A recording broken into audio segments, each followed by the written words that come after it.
Alam niyo po ba, bata pa ako nung nakasama ko si Tito Roman at Tito Romano.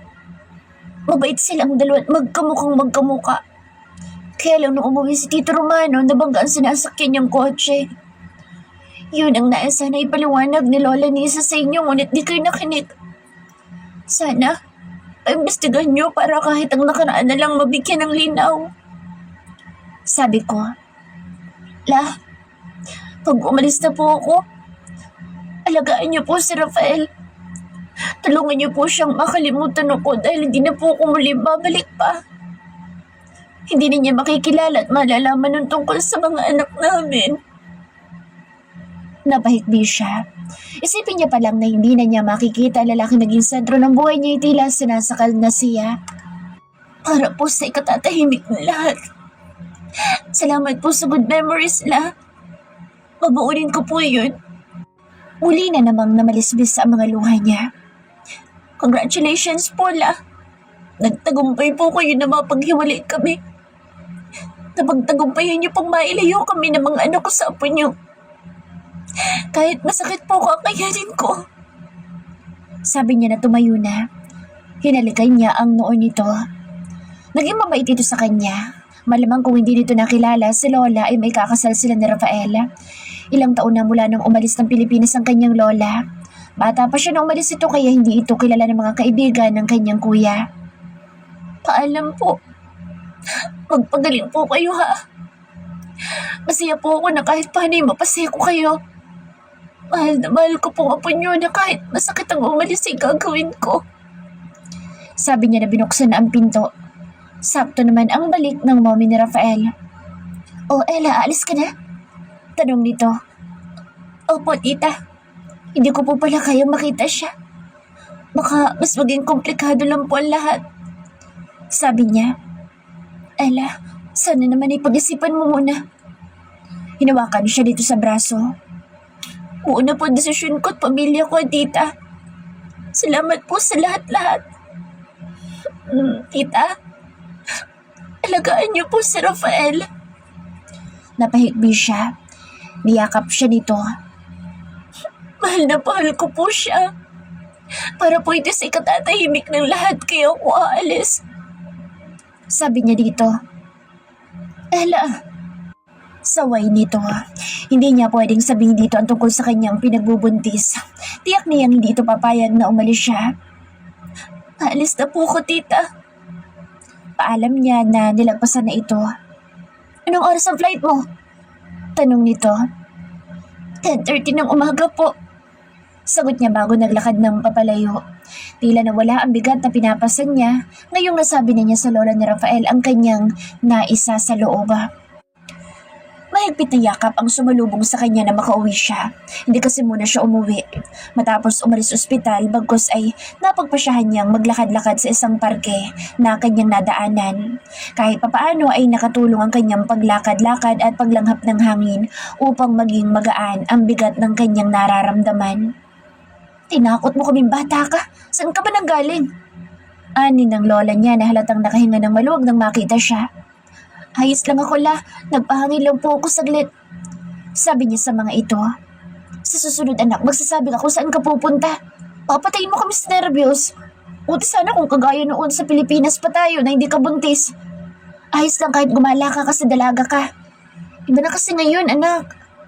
Ani ng mommy niya. Paano naman pong naiba? Tanong niya sa mga ito. Nagtinginan pa sila bago tila nag-aalinlangan na sumagot. Baka kasi maisipan mo daw tumalon sa London Bridge. Si Jai ang sumagot. Abnormal talaga. Oy, ano ka talaga? Nasa Amerika tayo, wala ditong London Bridge. Ani Dos. Oy, agno ka din. Meron na, kakalipat lang kanina umaga. Sabat naman ang baliw na isa. Pagtigil nga kayong dalawa. Natutulil ang tenga ko sa inyo. Sawata ng lola niya sa mga ito. Sorry po. Ito kasi, si Contray. Ang pakahilig ko Montra, hindi na mainaano. Hirit pa din ni Jai. Psst. Halos magkapanabay na saway ng mga ito sa kaibigan na nagsanyas na sinizipper na ang bibig. Sabi ko nga, tatahimik na. Ang serious nyo naman po ko si Lola. Di po ako sanay. Biro nito sa lola niya na ikinatawa ng matanda. Mommy naman, Kahit naman malaking problema ko, hindi ko pa rin tatangkain na kitlin ang buhay ko, lalo na ngayon. Nagpahangin lang po talaga ako. Sabi niya sa mga ito. Alam ko naman iyon, anak. Ang inaalala ko lang, syempre wala kang kasama. Tsaka hindi mo naman kabisado ang Amerika. Oo nga, huwag mo nang uulitin yun, Ella. Alam mo naman na marami nang titrip dito sa mga Asian. Ang kanyang Kuya Travis. Opo kuya, kalma na po tayo. Safe na po ako. Nang pumasok siya, nakita niyang natutulog si Rafael sa may couch nila sa sala. Kunot ang noon niyang tumingin sa mga kasama nila sa bahay. Bakit nandito yan? Tanong niya kay Kuya Hans na nagkibit balikat lang, kaya sa kanyang Kuya Jai siya tumingin. Alam niya kasi Diyosmoso at madaldal ito. Dinala ng mga paa niya dito. Kakatulog lang yan. Sagot nito. Sinamaan niya ito ng tingin. Mukha kasing wala siyang mapapalang matinong sagot mula sa mga ito. Lalong-lalo na dito sa lalaking kausap niya. Grabe ka naman tumingin sa akin, Bebe Ella. Siya na lang kasing tanungin mo. Sabi nito na iminusong kaibigan tulog na tulog. Mukhang namayat na nga ito. Nagtungo siya sa kusina upang uminom ng tubig. Naisip niya sinabi ng mommy ni Rafael na maaaring mahirapan si Rafael na mag-move on sa paghihiwalay nila. Oh, ang sarap. Walas niya na makita ang buttered shrimp na nasa may mesa. Alam na niyang si Rafael na nagluto ng ganong putahe. Alangang ang kuya niya kain lang naman ang talent noon. Masarap talaga yan. With love daw kasi ang pagkakagawa. Biro ni Cairo. Kumuha siya ng pinggan at kunwari wala siyang nakikita. Pero deep inside ay gusto niya itong lapitan at kausapin. Maraming katanungan ang umukil-kil sa kanyang isip. Bakit ito nandoon? Ngayong mas kailangan ito ngayon ng lola nito. Alam na kaya nito ang kalagayan niya? Nagbago na kaya ang isip nito? Mga katanungang tanging ito lang ang makakasagot.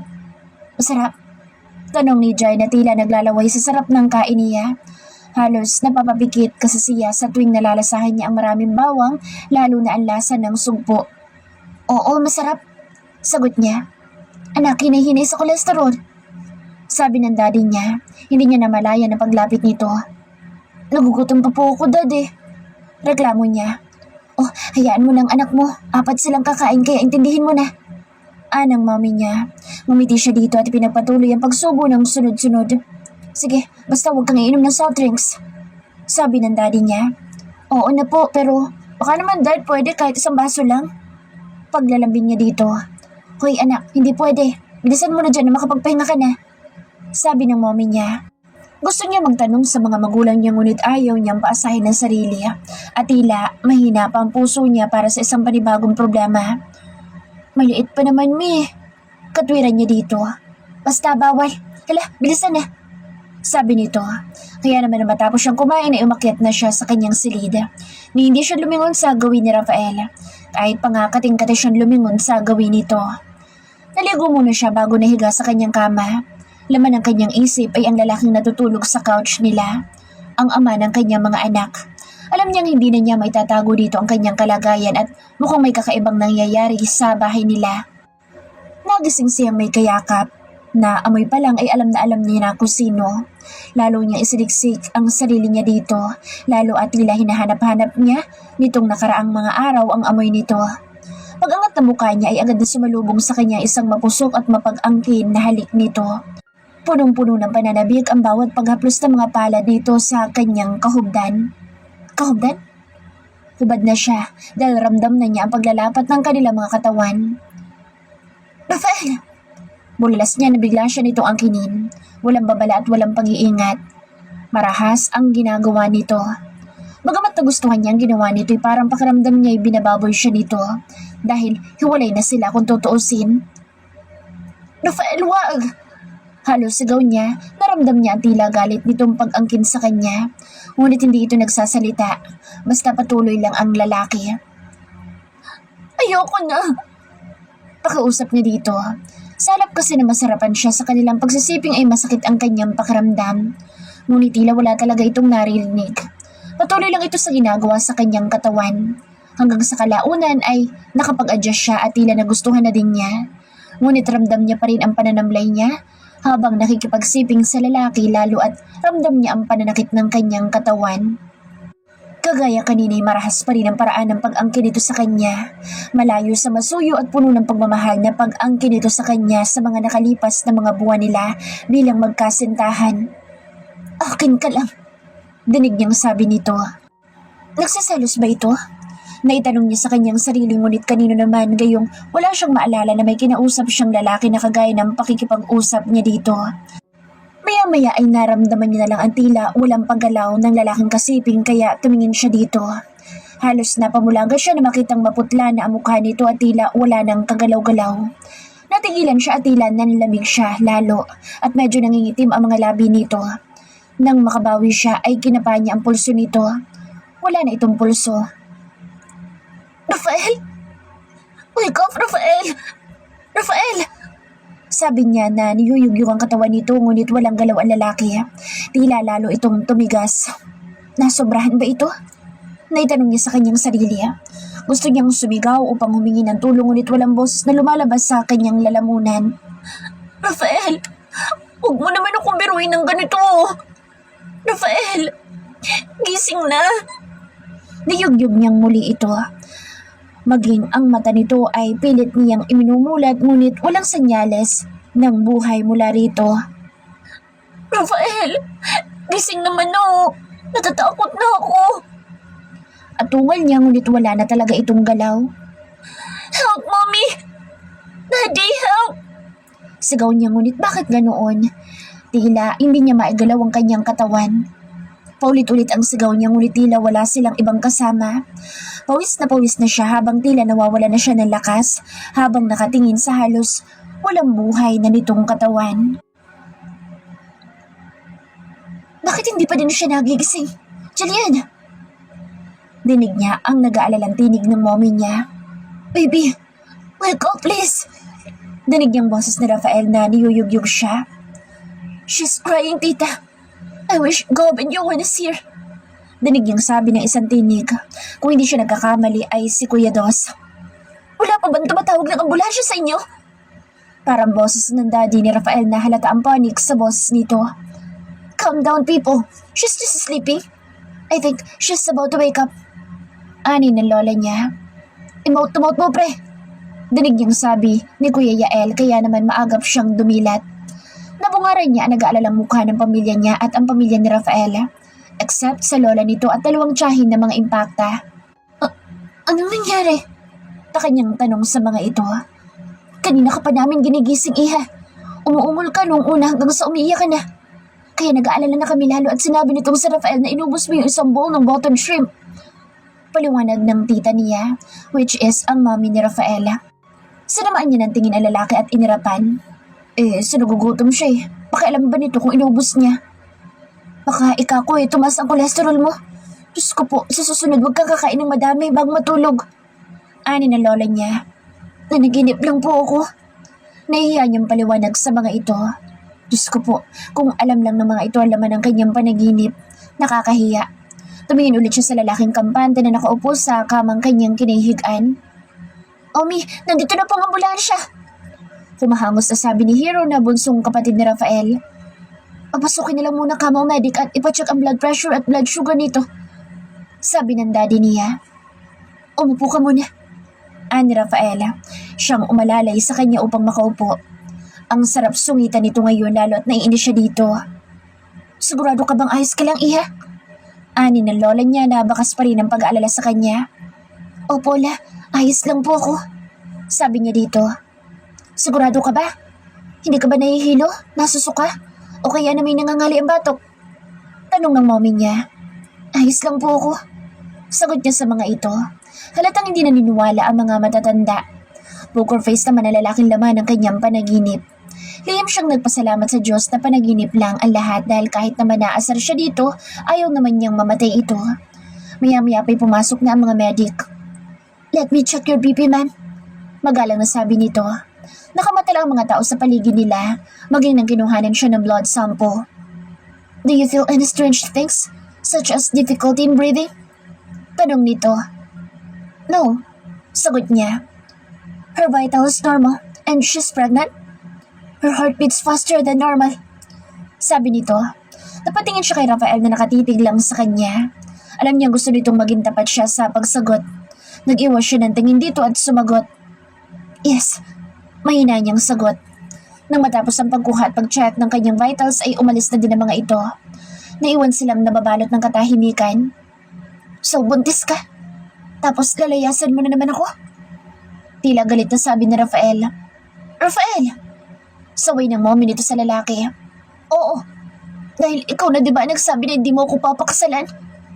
Inis na singhal niya dito. So, mas lalong dapat na madaliin ang kasal namin ng pasaway na ito. Dad, pinapak-cool down ko lang ang sitwasyon pero malalayasan na naman ako. Napailing-iling na sabi nito. Ayoko. Inis niyang sagot dito. Wanna try me, baby? Guys, pwede niyo ba kami iwanan munang dalawa? Sabi nito sa mga kasama nila. Nang atakihin ang lola ni Rafael ay labis ang kanyang pagsisisi na sanagot-sagot niya ito. Pakiramdam niya kasalanan niya ang nangyari dito. Kaya naman napagpasyahan niyang pansamantala ay iurong muna ang kasal nila ni Ella. Bagamat kinausap na niya ito about sa pansamantalang pag-urong nila ng kasal, ay gusto niya lang na hindi na muna ito mangulit habang may pinagdadaanan pa silang mag-anak. Kaya sinabi niyang hindi niya ito mapapakasalan. Pero God knows how he regret it when he saw the pain in her eyes. Lagi naman niya itong sinusubaybayan sa mga araw-araw na ginagawa nito sa pamamagitan ng kaibigan at kapatid nitong si Lyndon. Alam na din niyang buntis na ito kaya lalo siyang eager na tapusin ang hidwaan sa pagitan ng pamilya nila. Kaya naman kahapon dumating ang tita Hero niya upang paliwanagan ang lola niya na halos sumagulhol habang humihingi ng tawad sa kanya. Napaliwanagan na ito kaya naman kahapon nang pumunta ito sa ospital ay masama ang kutob niya. Yun pala'y nagbabalak itong doon sa tito Roman nito magstay hanggang sa mga anak ito. Akala yata nito ay papayag siya sa balak nito. Tita, si Ella po.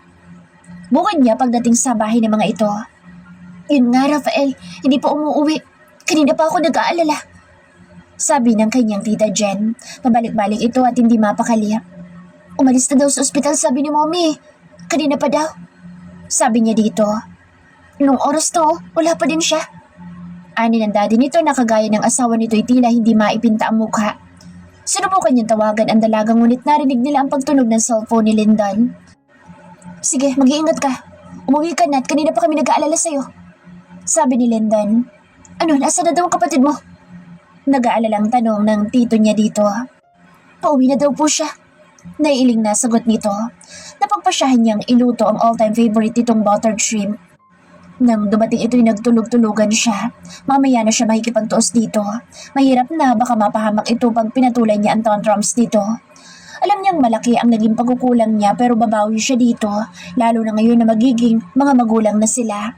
Matutuloy ang kasal nila sa ayaw at sa gusto nito. Mukhang susuot ka sa butas ng karayom, pre.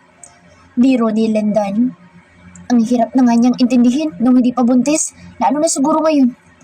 Nakangiti niyang reklamo, pero wala naman siyang magagawa kundi tanggapin ito dahil ito ang tanging babae na minahal niya.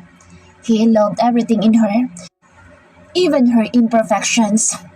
Ginusto mo yan kaya magdusa ka. Ang tito niya na nakikinig pala. Opo to. Napasubo na eh. Biro niya. Love my princess son. She may be hard-headed pero mahina siya pagdating sa pagharap ng pampusong problema. Ani ng tito niya. Yes, I will po. Sagot niya.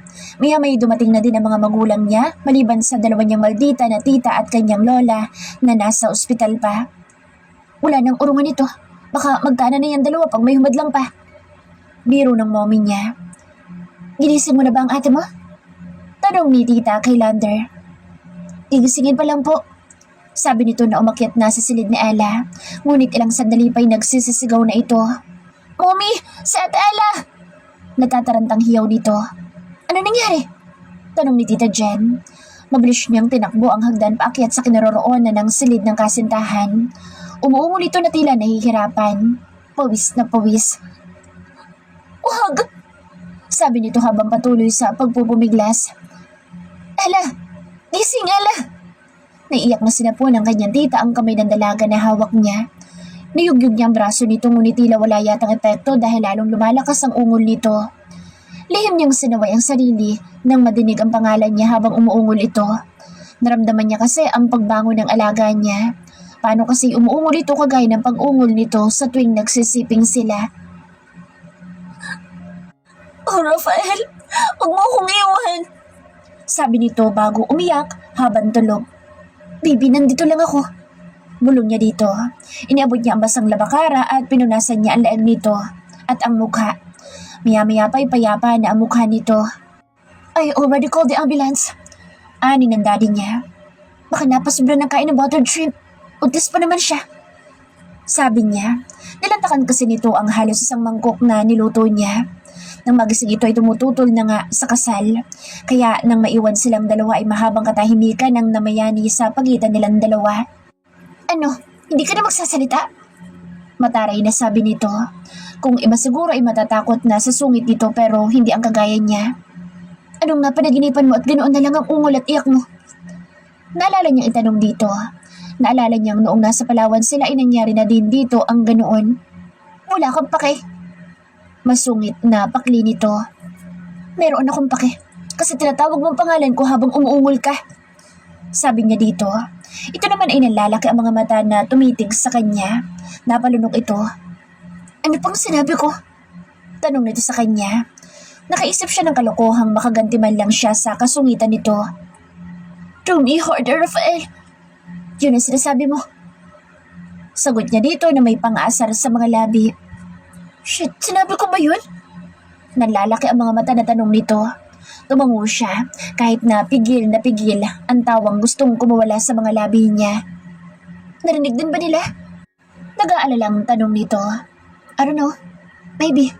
Ano ba kasing napapanaginipan mo? Tanong niya dito. Leche ka kasi manyagas ka. Huwag lang sa panaginip ko'y sumisisid kang demonyo ka. Inis nitong bulalas. Doon na siya humalakak.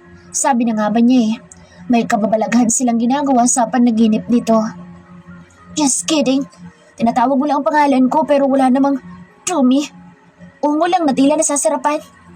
Sabi niya. Hinapa siya nito. Lalong bumagsik ang mukha nito sa naging pag-amin niya. Langya ka talaga. Inis na tungayaw nito. Sorry na baby. Anyway, magbihis ka na. Nasa baba na sila upang pag-usapan ang kasal natin. Sabi niya dito. Ayoko maikasal. Pagmamatigas dito. Sabihin mo yan kay Lola. Para hanapan ako ng ibang mapapangasawa. Huwag kang iiyak-iyak ha. Banta niya dito. Subukan mo lang mga babae, Rafael. Puputulin ko yung leeg mo. Inis na sabi nito. Kaya nga magbihis ka na at mag-uusap tayong muli. Mamaya para sa paliwanag ko. Sabi niya dito. Ano kung umayaw na ulit ang lola mo? Halata ang pag-aalala sa maamo at maganda nitong mukha. Ayos na si Lola. Sabi niya sorry daw. Sabi niya. Lakas kasi ng trip ni Lola Belen. Sige na, magbihis ka na. Anito. Sinabihan siyang lumabas dahil magbibihis ito ngunit nang matigas siya. Wala yata siyang balak na lumabas. Kaya lang hindi niya napaghandaan ang kakulitan nito dahil nagubad ito sa harap niya at sinadya pa siyang sanggiin. Kaya lalong nagwala ang kanyang alaga. Gayunpaman ay sabay naman silang lumabas ng silid dito nang walang ginawang kababalaghan. Pwede naman kasi mamayang gabi bumawi, lalo at ilang gabi din siyang namamaluktot sa lamig dahil wala siyang kayakap. Hindi naman ito pumalag, kahit inakbayan niya ito papalabas ng silid, maging nang pababa na sa hagdan ay walang violent reaction mula rito. Naging maayos naman ang kanilang naging pag-uusap tungkol sa kanilang nalalapit na kasal. Ngunit ayaw niyang magpakakampante. Baka may panibagong pagsubok na naman na dumating bago o sa araw mismo ng kanilang kasal. May idadagdag ka ba, baby? Tanong ni Rafael. Napatingin sa kanya ang kanilang mga kasama sa silid. Wala, hindi naman yan matutuloy. Sabi niya dito sa mahinang tinig. Bakit? Lalayasan mo na naman ako? Not this time, baby. Sabi ni Rafael. So ano, ayos na ba sa'yo? Ani ng mommy ni Rafael. Hindi naman niya naintindihan ang napag-usapan dahil antok na antok pa din siya. Opo, sagot niya na lang. Good then. Finally, sa simbahan na talaga ang tuloy ng dalawa na ito. Anyway, kailan ang balik niyo sa Pilipinas? Tanong nito sa mga magulang niya. Si Ella, mauuna muna sa Pilipinas. Then si Rafael na bahala muna sa kanya while we are here. Hindi kasi po pwedeng iwanan ng mga bata at si Lindan dito. Sabi ng mommy niya. Pwede naman po ako sumabay sa inyo. Sabi ni Ella. Naramdaman niya ang paggagap ng lalaki sa kanyang palad. Huwag kang makulit, Ella. Kailangan na dalawa kayo mag-asikaso ng kasal ninyo. Sabi ng mommy niya. Kaya niyo na po yan. Sabi niya na inirapan ang lalaking katabi niya. Kulit? Ako na po bahala dito, Mommy. Sabi ni Rafael sa mommy niya. Mommy, nanay mo? Di pa naman tayo kasal. Mataray niyang pambabara dito. Kakasal na naman na tayo. Sabi nito. Alam niyang hindi siya mananalo sa pakikipagtalo dito. Kaya naman ay nanahimik na lang siya hanggang sa magsiuwian ng mga ito. Hinihintay niyang umalis din ang lalaki pero nakipag-inuman lang ito sa kuya niya. Hindi pa ba uuwi yan? Gabi na oh. Sabi niya sa kanyang mommy. Dito na yan titira kaya hindi na yan uuwi. Sabi ng mommy niya na nanunuksong tumingin sa kanya. Sus, galit-galitan ng ale pero hanap-hanap naman pag wala.